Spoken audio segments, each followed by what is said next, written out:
सुप्रभात, good morning. आज के यानी कि थर्सडे के टॉप 20 में आप सबका स्वागत है।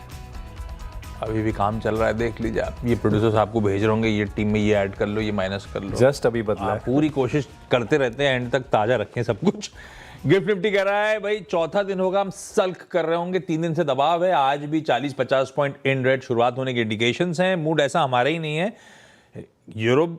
एशिया भी कल हमारे साथ डगमगाया हुआ था, और यूएस तो 3 दिन से अच्छी मजबूती के बाद वो भी मामला ठंडा पड़ा है। तो ग्लोब ऐसे ही है। हम थोड़ा सा क्या है, हल्के हल्के क्या दायरे करते करते सरकते जा रहे हैं उस दायरे में नीचे। और वो एक्सीडेंट जो हो रहा है रोज आए दिन दिग्गज स्टॉक्स के, कभी ये कभी वो, अच्छे खासे प्रेशर के साथ, वो थोड़ा सा नर्वसनेस का सबब बना हुआ है।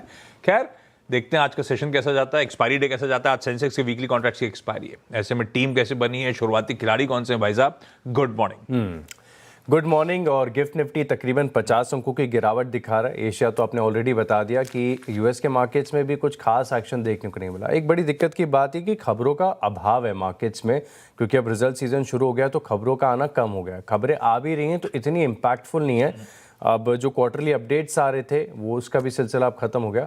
अब कुछ स्टॉक सेक्टर ज़रूर ऐसे हैं जहाँ पर बड़ी रिएक्शन आपको देखने को मिली। जैसे मिसाल के तौर पर आप देखें तो कल ज्वेलरी स्पेस है, सभी में काफ़ी बड़े मूव्स देखने को मिले। इनफैक्ट कोई भी स्टॉक आप देख लीजिए ज्वेलरी स्पेस का काफ़ी बढ़िया तेज़ी वहाँ पर नजर आई। मेरा फोकस फिलहाल के लिए टेक्निकल स्टॉक्स पर है, जहां पर एक अक्यूमुलेशन पैटर्न्स या फिर कुछ खास टेक्निकल चार्ट्स पर हो रहा है, वो मैं आपके साथ शेयर करूंगा। कुछ ब्रोकरेज हाउस की रिपोर्ट्स भी हाथ लगी हुई हैं। शुरुआत में कर लेता हूं, और पहले जो 2 स्टॉक्स हैं इन ग्रीन रखे हुए हैं। सबसे पहला है एबीबी इंडिया। और इंडस्ट्रियल स्टॉक्स में आप देखें तो लगातार बड़ी तेजी के बाद गिरावट भी आपको देखने को मिली। अब 24 दिनों के कंसोलिडेशन का ब्रेकआउट आपको एबीबी इंडिया के चार्ट्स पर नजर आएगा। और रीसेंट हाई से, मैं ऑल टाइम हाई से नहीं बता रहा, रीसेंट स्विंग हाई से देखें तो स्टॉक तकरीबन 15% नीचे है।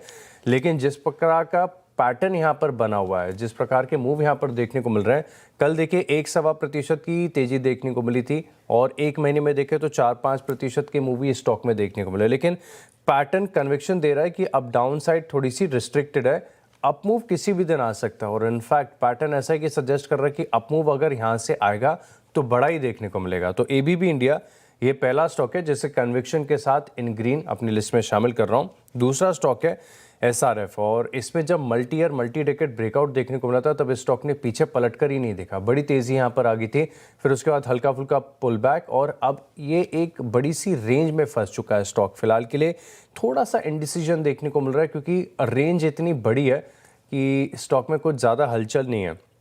लेकिन स्ट्रक्चर ये बता रहा है कि हो सकता है कि अगर केमिकल स्पेस पर दोबारा मार्केट का फोकस आता है तो जो प्रीवियस हाई है ये स्टॉक टेस्ट कर ले। लेकिन ये एक आध दिन में नहीं होगा। पेशेंस के साथ अपनी वॉच लिस्ट में इसको ऐड करना पड़ेगा, देखना पड़ेगा, रिव्यू करना पड़ेगा। लेकिन स्ट्रक्चर बढ़िया बता रहा है। पिछला 1 महीना इस स्टॉक के लिए सिग्निफिकेंट रहा है। देखिए ऑफ रडार ज़्यादा चर्चा नहीं हुई स्टॉक की, लेकिन 9% की तेज़ी आ गई है, और 9% एक महीने में सिग्निफिकेंट ही माना जाता है। तो स्ट्रक्चरल इंटैक्ट है। एसआरएफ ये दूसरा स्टॉक है जिसे रखा है इन ग्रीन। ओके आज के शुरुआती खिलाड़ी में एक तो भाई दिग्गज टाटा, 2 दिग्गज रख देता हूं। टाटा स्टील इन ग्रीन, क्योंकि जो कल शाम को क्वार्टर अपडेट्स आए वो अपडेट्स तो अच्छे हैं। हाँ ये ज़रूर है कि रोज बेस मेटल्स वगैरह का हैंडओवर स्ट्रांग बन रहा था, आज वैसा दिन नहीं है। कॉपर वॉपर भी थोड़ा सा ठंडा पड़ा हुआ है, मतलब कल जहाँ छोड़ा था 3:30 बजे वहाँ से अब थोड़ा सा नीचे ही मिल रहा है। ये ध्यान रखिएगा कि वो मैक्रोस कंड्यूसिव नहीं, लेकिन मैं सिर्फ मेंशन कर रहा हूँ इसके क्वार्टरली अपडेट्स, और उस पर थम्स अप, क्योंकि इंडिया प्रोडक्शन 11.5% साल दर साल का जंप, और डिलीवरी वॉल्यूम्स में 14% का इंप्रूवमेंट इन्होंने रिपोर्ट किया है कल। दूसरा इन्फोसिस, हालांकि अब कल 2 अपडेट्स आए। एक तो अपडेट मेरे ख्याल से आया कि वो 14 जनवरी को हम अपने तिमाही रिजल्ट घोषित करेंगे, मतलब अगले हफ्ते वेडनेसडे को इन्फोसिस आ रहा होगा। उससे पहले थोड़ा बहुत सुगबुगाहट रहेगी। वैसे होप्स हमेशा जागते हैं आईटी के, ये बात अलग है कि कई बार वो होप्स डैश होते रहे। इन्होंने कल एक कॉग्निशन नाम की कंपनी के साथ स्ट्रैटेजिक कोलैबोरेशन भी अनाउंस करा है। ग्लोबल एंटरप्राइजेस की एआई जर्नी को एक्सेलरेट करने के लिए ये दोनों मिलकर मदद कर रहे होंगे। इन ग्रीन कर दिया भाई इन दोनों न्यूज़ पेक्स के बीच में। टाटा स्टील और इन्फोसिस दोनों दिग्गज। अगले 2 कौन से भाई साहब? अगले दो स्टॉक्स हैं, दोनों इन ग्रीन रखे हुए हैं। एक एलिविस लाइफ साइंसेज, ये नाम याद नहीं रहता है तो आपको एक बार कंटेक्स्ट बता दूं। पहले इसका नाम ग्लेनमार्क लाइफ साइंसेज हुआ था, फिर उसके बाद यहाँ पर देखें तो प्रमोटर ग्रुप में बदलाव हुआ तो कंपनी का नाम बदल गया। ये स्टॉक बढ़िया लग रहा है। अब पिछले 2 दिनों से आप मार्केट के एक्शन को देखें तो समझ में आएगा कि फार्मा और हेल्थ केयर यहाँ पर दोबारा से मार्केट का फोकस आ रहा है। काफ़ी सारे स्टॉक्स ऐसे हैं जहाँ पर आप देखें तो तेज़ी आपको देखने को मिलेगी। शुरुआत डिविस लैब के साथ हुई थी, लॉरस लैब काफ़ी बढ़िया चल रहा है, ऑरबिंदो फार्मा है, और कल छोटे छोटे स्टॉक्स हैं फार्मा के, यहाँ पर भी आपको बड़ी तेज़ी देखने को मिली है। अब इसके चार्ट पैटर्न में खास बात यह कि ऑलमोस्ट 50 दिनों से स्टॉक कुछ कर नहीं रहा था, एक कंसोलिडेशन का फेज चल रहा था। इसके ऊपर का ब्रेकआउट यहाँ पर देखने को मिला है। हालांकि कल 1-1.25% की तेजी यहाँ पर देखने को मिली, लेकिन ओवरऑल स्ट्रक्चर और कल की क्लोजिंग ये दोनों मुझे अच्छी लगी है। 3 महीने से आप देखें ऑलमोस्ट कुछ किया नहीं है स्टॉक ने, बिल्कुल फ्लैट ही रहा है। लेकिन अब अगर इस कंसोलिडेशन का ब्रेकआउट आपको देखने को मिलेगा तो बड़ी तेजी यहाँ पर एक्सपेक्टेड है। तो एलिविस लाइफ साइंसेज, इस स्टॉक को मैंने इन ग्रीन रखा हुआ है। अगला स्टॉक है डिलीवरी, और इसका भी चार्ट स्ट्रक्चर मुझे इंटरेस्टिंग लग रहा है। यहाँ पर भी देखें तो ज़्यादा बाजार का फोकस नहीं है, लेकिन धीरे धीरे ऑफ रेडार, और इसमें वीकली चार्ट पर तो आपको ज़्यादा हलचल नज़र नहीं आएगी, लेकिन डेली पर एक्शन ज़रूर देखने को मिल रहा है। अब डिलीवरी में देखें तो यहाँ पर भी एक कंसोलिडेशन का ब्रेकआउट है, जो कि ऑलमोस्ट नवंबर एंड से लेके अब तक कंटिन्यूस आपको एक कंसोलिडेशन देखने को मिला है। बीच में थोड़े से अक्यूमुलेशन के संकेत भी देखने को मिले थे। पिछले 2-3 दिनों का प्राइस एक्शन ठीक ठाक है, और देखिए 3 महीने में तो स्टॉक थोड़ा सा इनफैक्ट करेक्ट भी हुआ है। देखेंगे कि आज स्टॉक कैसे रिएक्ट करे। तो डिलीवरी, इस स्टॉक को भी आप रडार पर रखिएगा। 2 बोर्ड मीट्स आने वाली हैं, उन दोनों बोर्ड मीट्स के अपडेट्स कल बाजार बंद होने के बाद आए, इसीलिए दोनों ग्रीन रख रहा हूँ। पहला एंजल वन, ये कह रहे हैं जब हम अगले हफ्ते 15 जनवरी को बोर्ड मीट कर रहे होंगे, यानी कि नेक्स्ट वीक थर्सडे जब मुलाकात कर रहे होंगे, तो हम स्टॉक स्प्लिट पे विचार करेंगे, शेयर विभाजन की तैयारी कर रहे हैं। इन ग्रीन रख दिया। हालांकि स्टॉक स्प्लिट हम सब जानते हैं सिर्फ एडजस्टमेंट है, इससे ना फाइनेंशियल्स पे किसी पे कुछ इम्पैक्ट पड़ना नहीं, लेकिन एक सेंटिमेंट पॉजिटिव ज़रूर रहता है। एनएलसी इंडिया एक बोर्ड मीट खड़ी हुई है सामने, ये कह रहे हैं हमारी मुलाकात होनी है बोर्ड की 12 जनवरी को। 12 जनवरी हो गया, अगले हफ्ते मंडे को। हम बाकी चीज़ों के साथ साथ इंटरिम डिविडेंड पे भी बातचीत कर रहे होंगे, तो दोनों इन ग्रीन रख देता हूँ। हालांकि इंटरिम डिविडेंड बहुत ज़्यादा नीडेड मूव नहीं करेगा, लेकिन इन ग्रीन है, अच्छी कंपनी, इसलिए इन ग्रीन कर दी। 4 हो गए भाई साहब मेरे। अगले 2 स्टॉक बता देता हूँ। अब एक स्टॉक इन रेड डिस्कस कर लेते हैं। मैक्स हेल्थ केयर की बात करते हैं। पिछले 2 दिनों में देखें तो कुछ मेदांता जैसे स्टॉक्स हैं या फिर अपोलो हॉस्पिटल है, यहाँ पर तो आपको तेजी देखने को मिली है, लेकिन मैक्स हेल्थ केयर एक बहुत बड़े मेजर रनअप के बाद अब आपको टॉपिंग आउट के संकेत दे रहा है। अब टॉपिंग आउट से मेरा मतलब यह है कि स्टॉक में बड़ी तेजी आना थोड़ा सा मुश्किल लग रहा है, लेकिन डाउनसाइड फिलहाल के लिए खुली हुई है। अब इसके चार्ट को आपको बेहतर क्लैरिटी के साथ देखना है तो 2 दिनों से लगातार मैं आपके साथ रेंको चार्ट्स डिस्कस कर रहा हूँ इस शो में। कल हमने वरुण बेवरेजेस की बात की थी, 2-2.5% के बढ़िया गेंस वहाँ पर देखने को मिले थे। अब मैक्स हेल्थ केयर का चार्ट कमज़ोर हो रहा है, और जो स्ट्रक्चर यहाँ पर बना हुआ है वो ऑलमोस्ट एक हेड एंड शोल्डर का स्ट्रक्चर बना हुआ है डेली चार्ट्स पर। और जब भी डेली वीकली चार्ट्स पर, रेंको चार्ट्स पर एक क्लैरिटी के साथ बड़े रनअप के बाद हेड एंड शोल्डर नजर आए, तब आप समझ लीजिए कि अपमूव काफ़ी ज़्यादा रिस्ट्रिक्टेड नज़र आ रहा है। और यहाँ पर आप देख पाएंगे कि कैसे हेड एंड शोल्डर बना हुआ है और लगातार गिरावट देखने को मिल रही है। अब रेंको चार्ट्स का फ़ायदा ये होता है कि सारी नॉइस फिल्टर हो जाती है, क्योंकि यहाँ पर जब तक एक सेट प्राइस नहीं आता तब तक नया ब्रेक का फॉर्मेशन नहीं होता, कंपेयर टू कैंडल स्टिक, जहाँ पर अगर आप एक दिन का चार्ट देखते हैं तो एक दिन की एक कैंडल बनेगी इर्रिस्पेक्टिव, चाहे वो प्राइस छोटा हो या बड़ा मूव आए। रेंको चार्ट्स पर काफ़ी हद तक क्लैरिटी यहाँ पर देखने को मिलती है, तो वीकनेस साफ नज़र आ रही है। मैक्स हेल्थ केयर, इस स्टॉक को इन रेड लेके चल रहा हूँ। कल भी 1.5% की गिरावट यहाँ पर देखने को मिली थी। एक स्टॉक खास है और पूरा स्पेस ऐसा है जहाँ पर बड़े मूव्स देखने को मिले। मैं बात कर रहा हूँ ऑटो स्टॉक्स की, और उनमें से 2 व्हीलर है। अब बजाज ऑटो, इसमें कल काफ़ी बढ़िया क्लोजिंग देखने को मिली।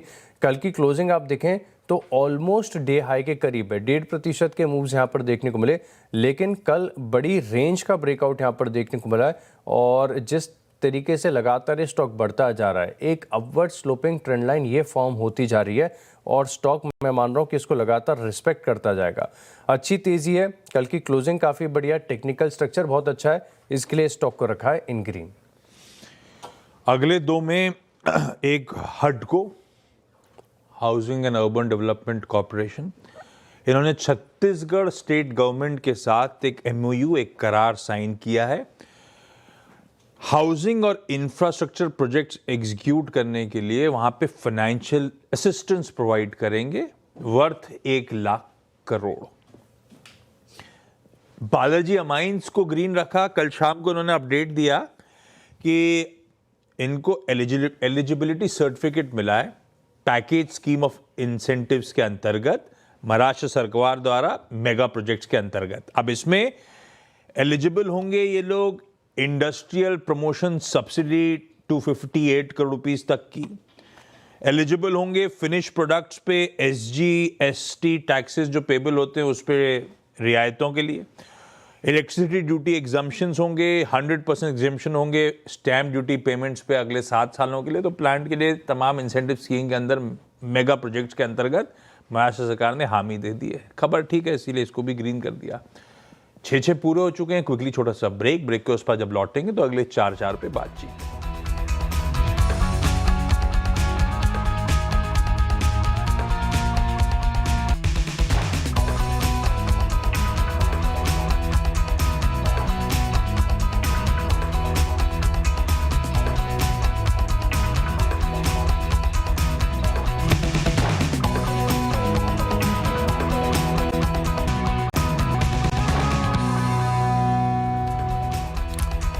चलिए ब्रेक के बाद आपका स्वागत है और अगले 4 स्टॉक्स की बात कर लेते हैं। अगला स्टॉक है मेरी लिस्ट में, इन रेड लेके चल रहा हूँ जुबिलेंट वुडवर्क्स को। और इसके क्वार्टरली अपडेट्स के बाद भी देखें तो स्टॉक ने थोड़ी सी गिरावट ही दिखाई है।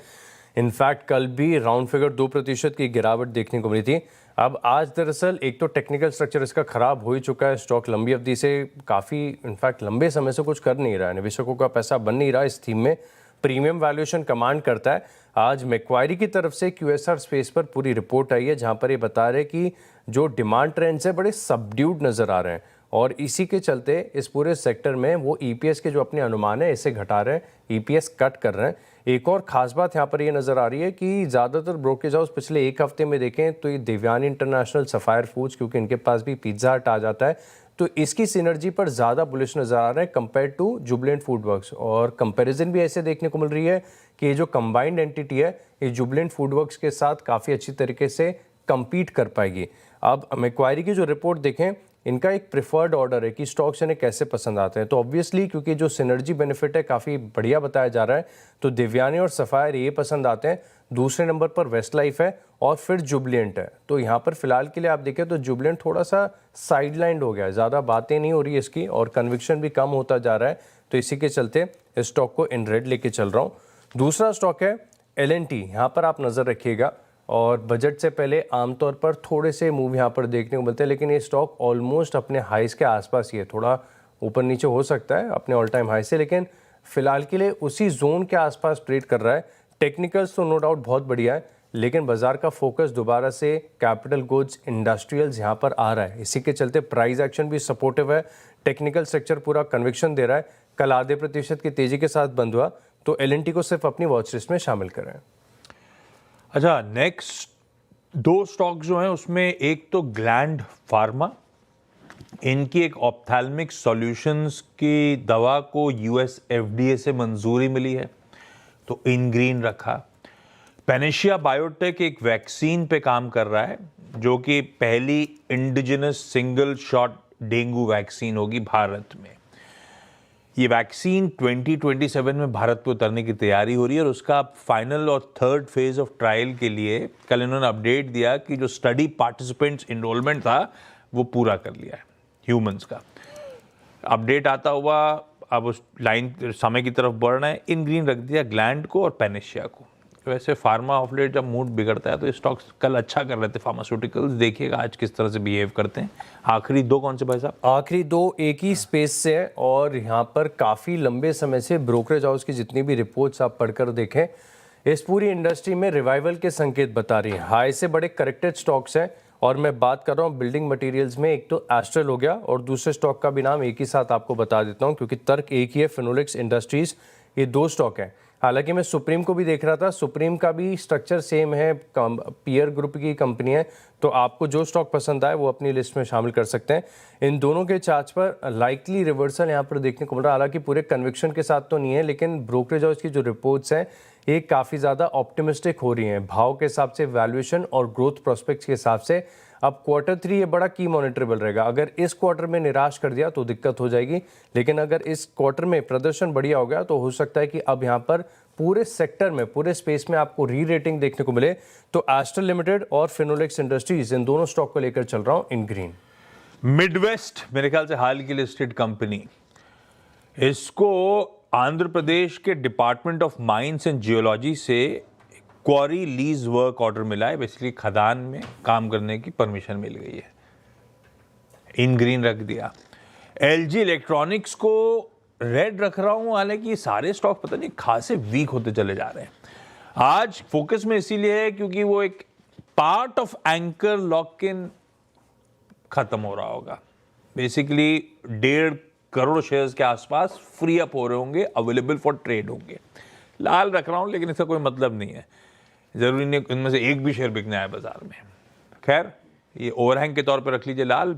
10-10 स्टॉक्स पूरे। क्विकली छोटा सा ब्रेक के उस पार इन टीम्स का एक क्विक रैप अप।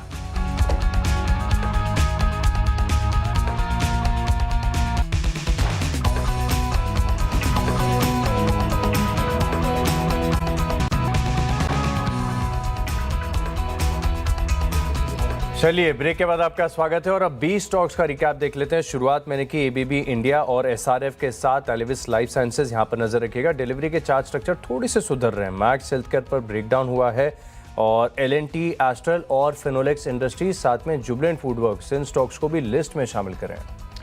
जोड़ इसमें 10 और स्टॉक्स दीजिए भाई, जो आज आप अपने रेडार पे रख सकते हैं। Tata steel, Infosys, Angel One, NLC India, हडको, Balaji amines, Gland Pharma, Panacea, Midwest, अलग अलग रीजन से चलते जो कल शाम को न्यूज पे आए थे, इन ग्रीन रखा है। LG सिर्फ एक ओवरहैंग के तौर पे, क्योंकि एक पार्ट ऑफ एंकर इन्वेस्टर्स का लॉक इन खत्म हो रहा है, सिर्फ इसलिए कॉशन के तौर पे लाल में रख दिया।